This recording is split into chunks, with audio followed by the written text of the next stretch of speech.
Hello and welcome to Cricket Buzz Live. I'm Sayami Kher. This is a hat-trick for the three of us in the studio, 3 consecutive days. Is it going to be a hat-trick for Sri Lanka with wins, or is Afghanistan going to come and say no? We need to win and get to the Super 4. We will be talking about, of course, cricket, but we'll be talking about Murali Kartik's sense of fashion, which is on point today. Rohan? Wait, hold on. Today? No, but today is every day. But today is a green. He's my style guru, icon.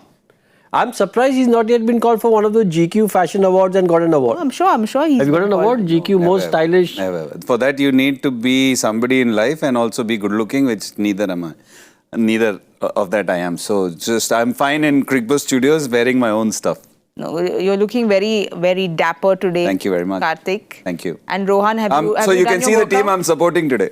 Yes, we see the team. Yeah, I like this. For him, very dapper, very this. For me, you had nothing to say. No, have you done your workout? He's in a really bad mood because he was stuck in traffic for an hour and a half. No, I'm fine. So, look, this is my good territory, na? This is good space. Yeah. This is happy space. So you're happy to be stuck here till 2 in the night yesterday? 100%. There was no problem. No problem at all. We should have told you, we should have had those sleeping bags. We can do it more. We should. We don't mind an early finish. Yeah, we don't mind an early finish. But did you do your workout? I've been seeing. Everyone's been calling me a fatso, so I'm trying to lose a little bit of weight. You've been very good with your diet, so we're seeing going to be seeing a change very soon. Slow but steady. Hopefully in another year and a half, I'll be. I'll have my winter body ready. You should do a few Ironmans with her. Yeah. We'll plan together. I don't know how to swim. That's the problem. No, we'll give you a float. Don't worry.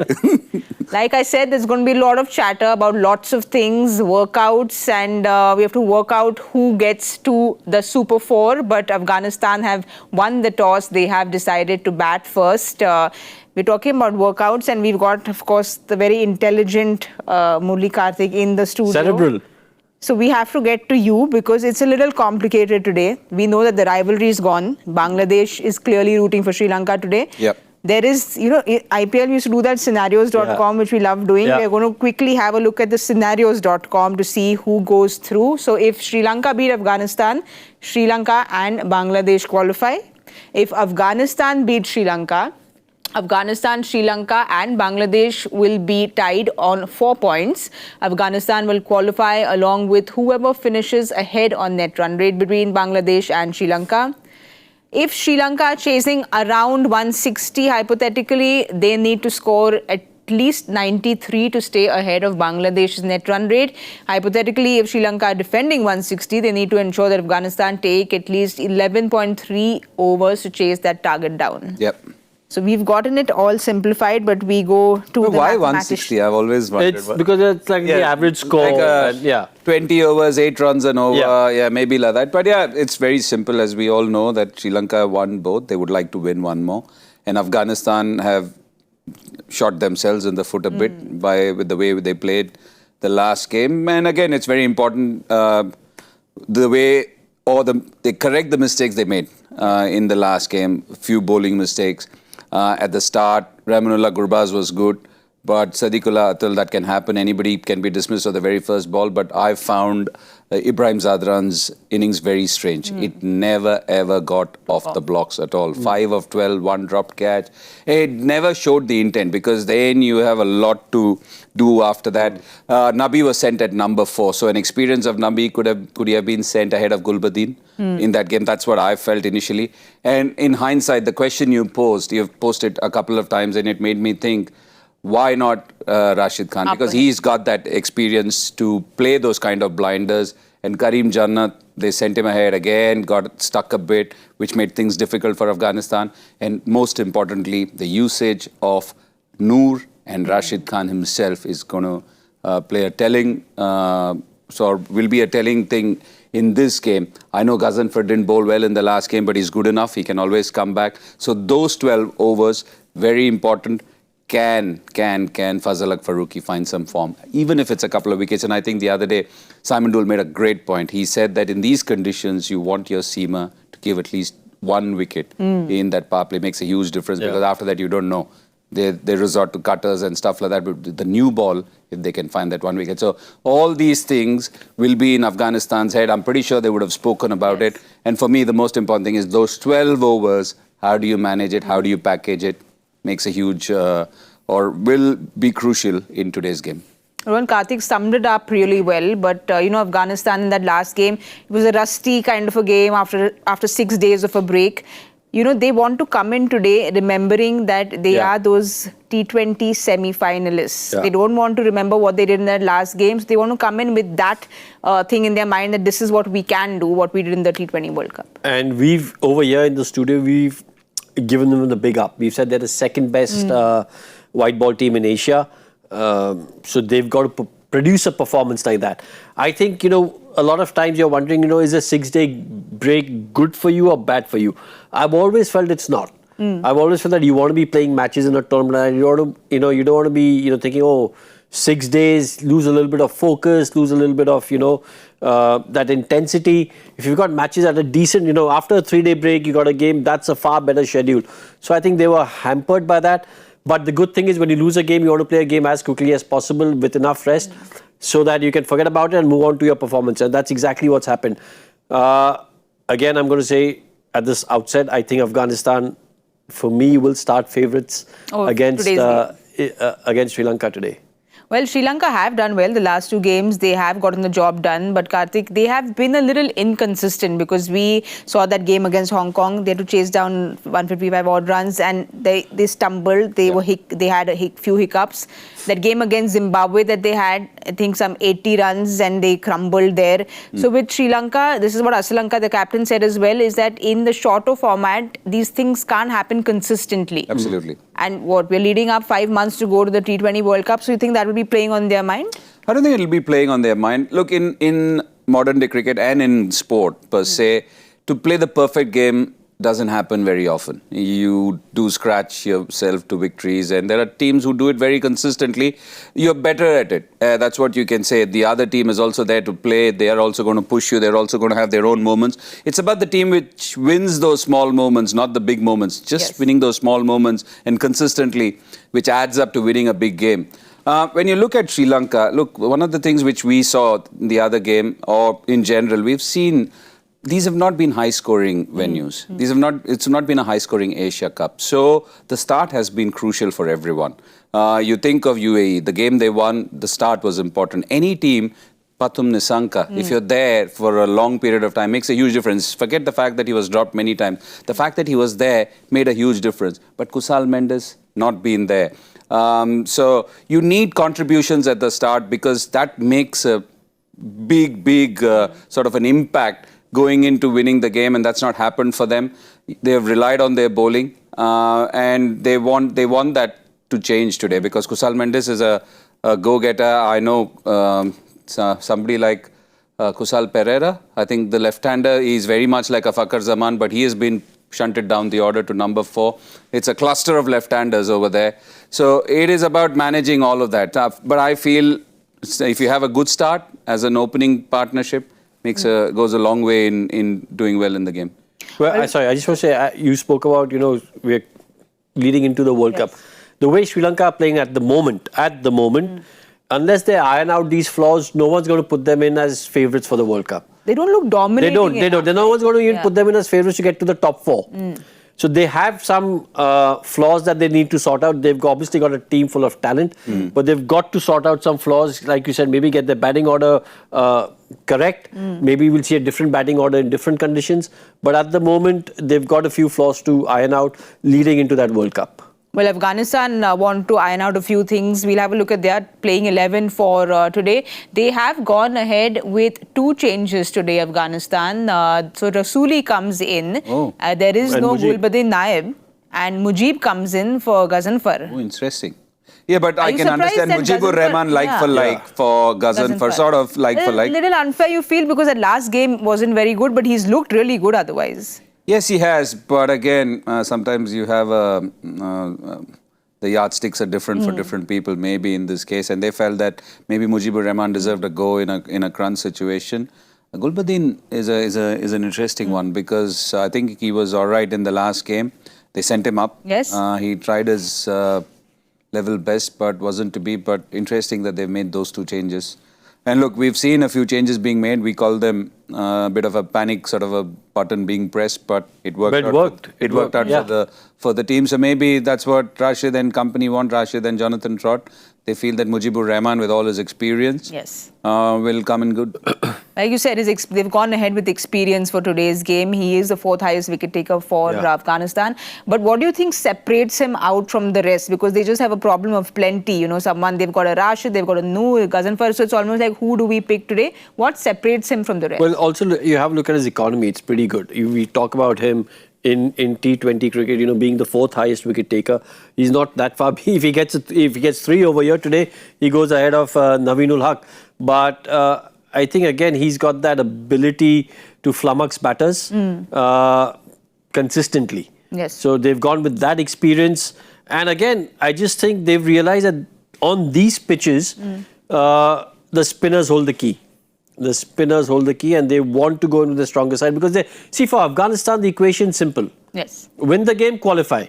It's a very simple equation. The Bangladesh, in a sense, are, if Afghanistan were the most likely to be knocked out, only because, you know, Sri Lanka also have a really good net run rate. But for Afghanistan, it's simple. They're not worried about net run rate. They're just worried about winning the game and going through. Yes. But sorry, go ahead. No. So just to add to what Rohan said, you look at the likes of Ghaznfar or Mujibur Rahman, since you asked me, since you asked him about what makes them stand apart. Look, we are all used to conventional bowlers in most of the countries. You're taught in a conventional way, and whatever format you play, starting from school level to Ranji Trophy, or to first class cricket, to going on to represent your country, you end up playing conventional sort of bowlers. So these are bowlers who are very different. They've got their own school coaching manual. They have not been coached by anybody. It's just natural. And what they do is, obviously the actions are very different. They do a bit of everything. And the third bit is that they are very quick through their actions. So they're quick through the air. And on surfaces which help them ever so slightly, that pace. Yes. And if they're consistent, you can't read it. It's like B.S. Chandrasekhar. Everybody used to say B.S. Chandrasekhar was the toughest to read because he didn't know what he was doing, is what many of the greats say. But he was so quick through the air that pace, you don't have any time. You have to pick him. You can't read them off the pitch. You have to pick him in the air. Yes. There's no time to read them off the pitch. And if they're consistent, and the days they are consistent, they're unplayable. You think of Ghaznfar in the last game. He was a bit everywhere. So that's why they got him for runs. Rashid Khan, every time he bowls good length, we've seen he's unplayable. So that is what happens with these odd actions, or actions which people aren't used to. And till the time people can't figure them out and they keep reinventing themselves, it's never easy. That's why someone like Sunil Narayan is such a successful T20 bowler, because you've got to pick him and score runs off him. So if you're not picking him, again, quick through the air. Yeah, and if you're not picking him, you can't just defend. Yes. You've got to try and play an aggressive shot, and in doing so, you get out. While in the longer format, if you're not picking a bowler, you can sort of defend and, you know, sit on them. Yeah, sit on them and come up and try and score runs against the other bowler, which you don't have that luxury in T20. Yeah, and that's why if you notice that the mystery spinners, or they coined the term mystery spinners, these kind of bowlers are the ones who are very successful in the shortest format. But whereas in the longer format, it's the old school skills of beating people in the air and off the wicket, which comes into play, because as the word is used, you can just sit on them. You can just sit on. You don't have to give them wicket. They're not going to get you at short leg and silly point. But whereas in the shortest format, you have to constantly go aggressive. Go at them. You know, Rohan, as a layman, I've had the good fortune of him coaching me for 2 days, but as a layman, can you actually pick it off the hand? You're very kind when you said good fortune. No, he's been a great coach. Sorry, what were you saying? Can you pick them off the hand? Is it? You can pick off the hand. What happens is certain bowlers have, as a batter, you realize they've got maybe they do certain things differently when they're bowling, certain deliveries in their action. Sometimes with a wrist spinner, you could even pick seeing which way the seam is rotating. So there are certain tells which you get as a batter, which you pick up as a batter, and you say, okay, listen, you know, I think this is when it's going to be a googly, or this is when it's going to be a conventional leg spinner, or this is where maybe it's a dusra. So there are not always the case, but there will be certain times when you can pick certain tells, and even off the hand, where the wrist is, the release of the ball. For a layman, sometimes you might be thinking like, how can you pick it so quickly when all of that's happening? But when you play enough balls in the nets, you're practicing so often. There are these little things which give you that little nanosecond to make a decision. Whether to, okay, I've got to be prepared for a ball that's coming in. I've got to be prepared for a ball that's going out. So yeah, you can pick off the hand. Well, Sri Lanka have to pick all these spinners off their hand because so many talented ones in the team. We'll have a look at Sri Lanka's playing 11 for today, see if they have any changes. There is that one change. Oh, yeah. Had you called this? No, he's been wanting him to play. So Velalage is finally into the team, and he's somebody that you've been rooting for. Yes, I've been rooting for him because I've been sort of seeing him since the Under-19 World Cup. And he had done really well for Sri Lanka in the Under-19 World Cup. And he was actually my player to watch when we did the pre-tournament. You had to pick a player to watch. He was the one I picked. I think he's an exciting talent. Not when I say exciting talent, it's not just in terms of skill set, but his temperament. He's the kind of player you feel that if your team's in a sticky situation, he's going to go out there and not just throw it, give up.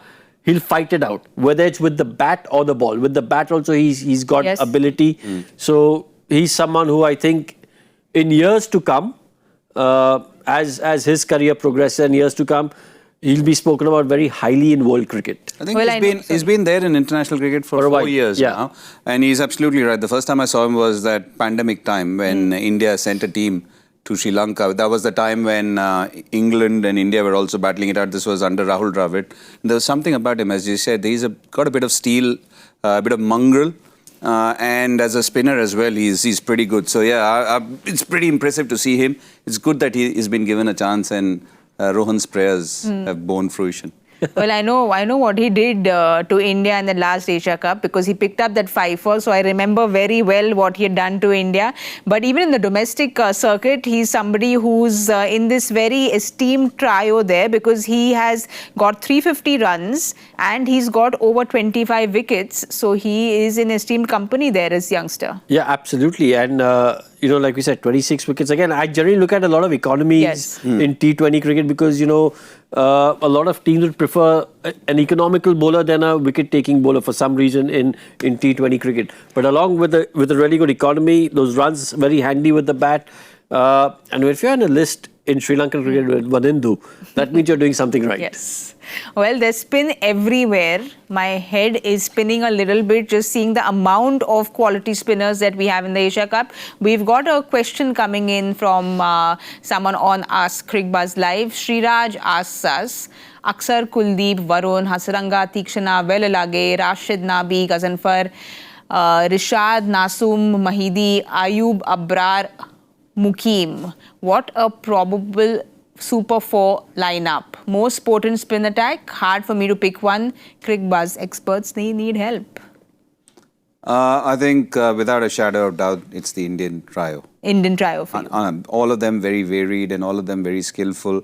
And look, they're prepared well. No? You're playing IPL, you're playing for India, and IPL is the toughest competition. Just think of the kind of opposition they're bowling to, the kind of wickets they play on. And it's a tough gig. It's possibly the toughest gig. It's tougher than international cricket. So it's not tougher than international. It is. You look at so many international teams who are. This is international cricket, but would you say that our IPL teams won't beat them? No, but if you look at international cricket with the top teams. Yeah, but I just use the word international cricket. I know, but I'm saying if you had to play an India, Australia, India, England, even India, New Zealand, all these big teams, India, West Indies. No, but won't an IPL side with 4 overseas players give them a tough run? And with the kind of wickets they play on, I think it's a tough. Anyways, it's for a different day. But I'm just saying I use the term international cricket because all of them are playing international cricket. Just the way. The varied attack, the skill of Kuldeep, all formats. Varun Chakravarti has come into his own, the kind of confidence he has. And Akshar Patel, people might say that he doesn't spin the ball, but he's a smart cricketer. Yes. So I would go, and he bowls in the power play, he bowls to left-handers, and he bowls at Ferozshah Kotla, which is like a carom board-sized ground. So I would put them ahead of anyone else on a So consistent basis. India they're the one for you. Can we choose a close second? I would like to look at the list again. So there's Afghanistan. Yeah, there's Pakistan, Afghanistan. Sri Lanka. Number two, Afghanistan. Number two, Afghanistan. When Rashid is on fire, can't beat him. Obviously, he leads the pack. And all the kind of wickets that he has taken. So him and his group of spinners will come close second. I might Anything disagree different? with Catty about the international Yes. and IPL bit, but when it comes to spinners, he's the main man. Can't disagree with him. Absolutely spot on. India number one, and then Afghanistan number two. All right, then you've heard it. It's India number one, Afghanistan number two. Afghanistan will want their spinners to come out and spin that web, but they are batting first. And a few concerns there when they're batting first is their economy in the power play. It's just been their run rate in the power play has just been 6.25. And the reason is the way Gurbaz has gone about things. We know how talented he is, Yeah. but Gurbaz really needs to get going because he's just highest run getter in the T20 World Cup. Since then, average. he's had a bit of a slump. Slumps even in the strike rate, because if you have a look at the strike rate, 107, really you've got to say not good enough at the top of the order. At the top of the order, if anything, it's got to be high 150s or so when you're going out there. And when I say top of the order, what I'm trying to say is that if you haven't scored too many runs, you've gotten out before the power play is ended. So then, okay, you can say, okay, listen, he's not got runs, but his strike rate's high, so that's forgiven. But that's not happened. But we know he's a quality player. We've seen what he did in that 2024 World Cup. So Afghanistan would be hoping that he finds some form. You've got to persist with him. There might have been a train of thought where you're thinking, should we drop him? He's not really going through, not really contributing as much as we would like him to. But when you've got someone like him, you've got to persist with him and you've got to give him a slightly longer rope. But they have persisted with him, especially with that opening with that opening combination. Gurbaz and Zadran, we know how well they were doing. And then Atal comes into the scene and they give Gurbaz that go-ahead with Atal.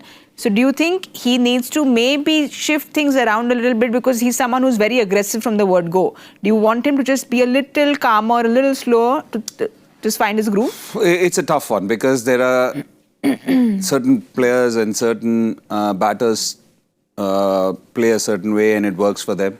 And if you ask them to suddenly temper it down or change their modus operandi, then it doesn't work. Yeah. So it'll be interesting to see. It's like asking Virender Sehwag to block like Rahul Dravid is not going to happen.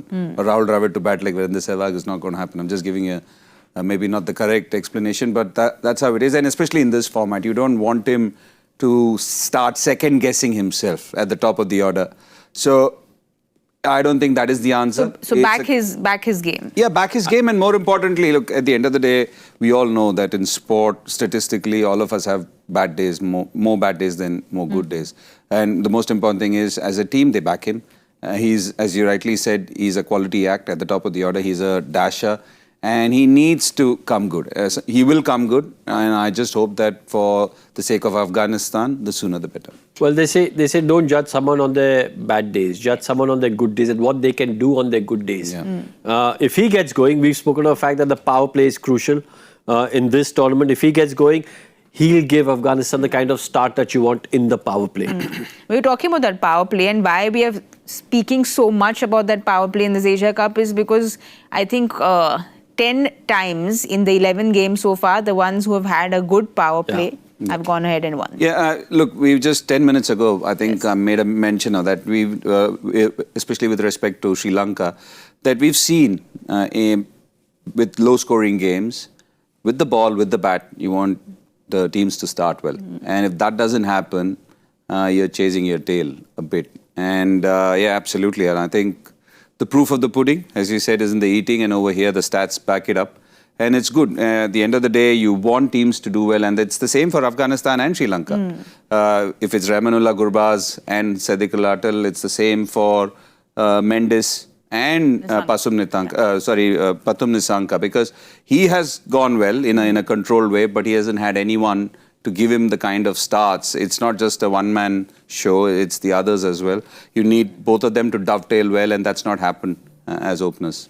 Well, Afghanistan are batting first, which is why we're talking about that power play. They haven't really gotten out of those fiery starts in the power play. And the problem today is, once that power play is over, we know who comes in for Sri Lanka. Yeah. Hasaranga comes in, and he's just so difficult to get away. Yeah, so well, the thing is, you've got to have a game plan. You've got to say, okay, listen, 4 overs of Hasaranga, how many do we want of those 24 deliveries on a pitch like this? And you've got to keep a realistic target. If you say you go at a runner ball, if you got 24, 27 of him, you've got to say, yeah, job well done. So that's why you've got to be a little bit more aggressive in the first 6 overs. And a little bit, you've got to also, with one certain bowler, you're saying, okay, we'll give you a little bit of respect, saying that we won't take too many chances against you. Obviously, when the bad ball presents itself, we'll put it away. But on the flip side, there'll be certain bowlers who say, yeah, you know what? We're going to target you, and we'll try and put as much pressure as we can as a batting unit on you, so that you make a few mistakes and we capitalize on that. You're talking about this 24 deliveries and how they should play him out, but talking about consistency, if he gets a wicket today, it's going to be the 24th match where he's consistently gotten a wicket. So it's just incredible. Yeah, especially in this format, T20 format, to consistently get wickets in every game is just an unbelievable feat. So yeah, really well done to Hasaranga, because I think everything for Sri Lanka revolves around him. And also, I think just to also add to what Rohan said, sometimes when you have a player or a bowler like that, you end up, and you know that he can only bowl 4 overs, maybe a couple of them together, but otherwise it's always staggered. That's how the captains end up using you. So try and target the kind of situations which you can as a team, which means that the opposition captain is forced to bring Hasaranga at a time when he doesn't want to bring him. So I think that is also one way of looking at it, but it's not easy. It's easier said than done. It's easy to plot sitting outside, but the games don't go that way. It doesn't pan out that way. But if you can do that, if you target certain other bowlers, which forces Hasaranga to come at a time when they don't want him to come, it's like if Bumrah is forced to bowl 3 overs in the power play, then you know that the fag end or the death overs are exposed. So it is like a bit like that, but it's easier said than done. You know, one of the rules I'd like to see in T20 cricket is you can have one bowler bowl more than 4. Yeah, I've been saying this for a while. How is it that a batter can bat all 20 overs? But Excuse me? If I am crucial to my team's chances, why can't I bowl an extra over or 2? How does it matter? But anyways, people are going for plenty.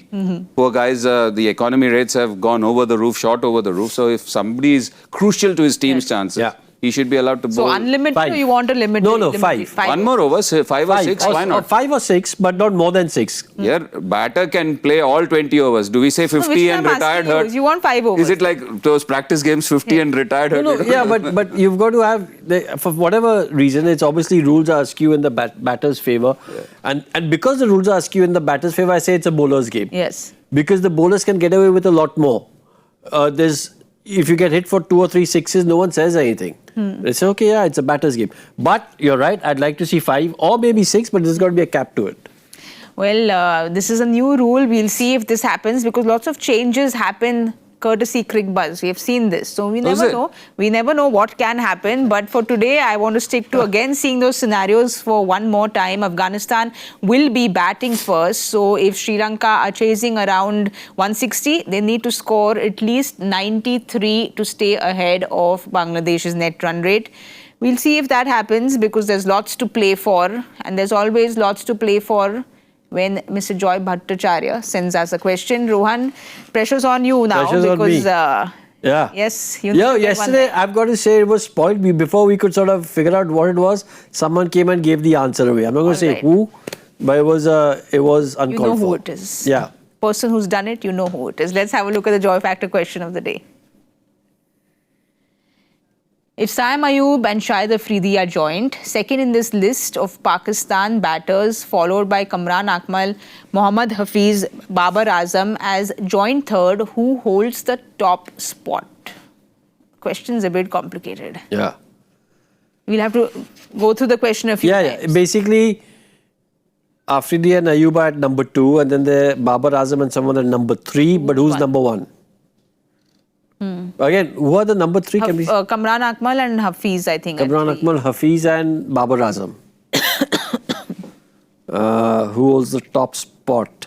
Yeah, we'll have to give it a thought. Catty? He's giving it some serious thought. Yeah. I just looked at the question. All right, Rohan, the pressure's on you. So we are Pressure's going to let you have all the time you want. You've got 4 hours. 4 hours, So yeah. you've got all the time.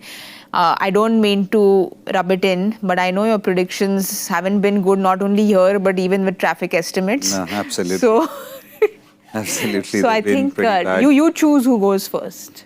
I think you should go first. I He's didn't gonna do start my- You're the close to top you. spot. I am, but I didn't do my research on the stats. On Because the you were average pretty score. good yesterday.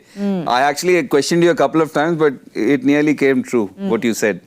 Afghanistan batting first with all the Hasaranga. I'm going to go with 161. I was thinking 157. 154. Okay. Ooh, down. All right, then you'll have heard our scores, and hopefully someone gets it right. I don't mind if I get it right, but hopefully someone gets it right. Thank you, Rohan. Thank you, Thank you. Karthik. We will be back at the 10:00 point at the Crick Buzz Combox, so do join us there. Thank you so much for watching Crick Buzz Live.